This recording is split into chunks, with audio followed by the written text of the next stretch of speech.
কর্মসূচি ঘোষণা করেছে।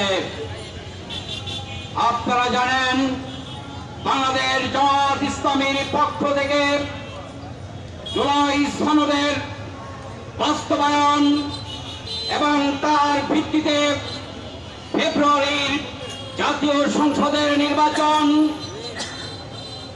ফেব্রুয়ারির নির্বাচনে পেয়ার পদ্ধতি চালু, সবার জন্য লেভেল প্লেইং ফিল্ড এবং যে সমস্ত সন্ত্রাসী খুনি তাদের বিচারের দাবিতে আজকের যে কর্মসূচি পালিত হচ্ছে, আমি আপনাদের কাছে বলতে চাই, প্রিয় ভারত, বাংলাদেশ জামাত ইসলামী বাংলাদেশে একটি ন্যায় এবং ইনসাফ ভিত্তিক কল্যাণময় রাষ্ট্র প্রতিষ্ঠার জন্য আজকে যে পাল্টা কর্মসূচি ঘোষণা করেছে, আজকের এই কর্মসূচি বাংলাদেশের জন্য কল্যাণময় রাষ্ট্র প্রতিষ্ঠার জন্য ঐতিহাসিক পাল্টা দাবিতে আজকের পরিণত হয়েছে।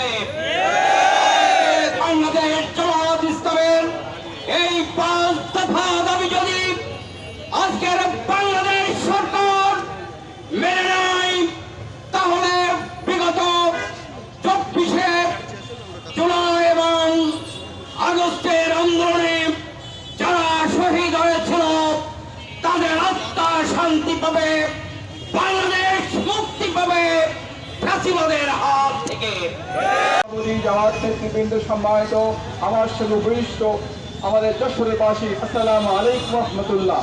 আমরা অবিলম্বে জুলাই সনদ বাস্তবায়ন চাই। সেটাকে আইনগত ভিত্তি দেওয়ার জন্য অবিলম্বে নভেম্বরের মধ্যে গণভোট দিয়ে এটাকে আইনগত ভিত্তি দিতে হবে। এবং আমি সবাইকে আগামীর আন্দোলনে সবাইকে অংশগ্রহণ করার জন্য, জোরালো ভূমিকা রাখার জন্য সবাইকে আহ্বান রাখিয়ে আমি আমার বক্তব্য শেষ। আসসালামু আলাইকুম রহমতুল্লাহ।